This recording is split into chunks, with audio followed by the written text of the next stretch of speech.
Sur la route des plages à Remire-Montjoly, au pied du mont Rorota, des vestiges de l'industrie sucrière menacée d'extinction. Ces vestiges ont une valeur inestimable.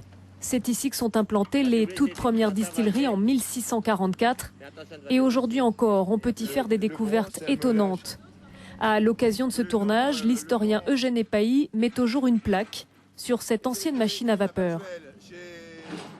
Si je n'étais pas venu, la plaque du fabricant serait partie, donc on aurait passé notre temps à discuter, à émettre des hypothèses, à déblatérer, alors que nous avons des preuves irréfragables qui nous permettent de connaître le nom du fabricant, la rue dans laquelle l'usine se trouvait, la fabrique se trouvait, et nous avons aussi la possibilité maintenant de dater les machines à vapeur.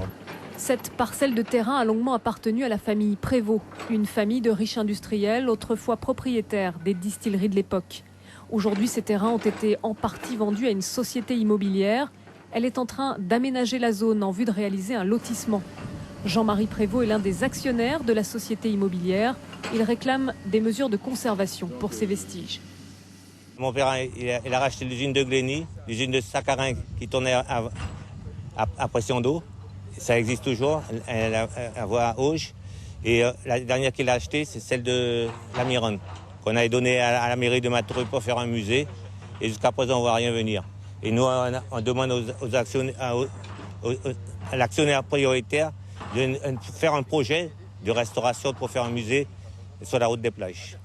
Ce lieu, chargé d'histoire, est le point de départ de l'industrie sucrière dans toute la région. Selon Eugène Epailly, c'est d'ici qu'a été ventilée la fabrication de sucre au Suriname, au Guyana et aux Antilles à partir du XVIIe siècle. Une mémoire condamnée à disparaître dans le silence.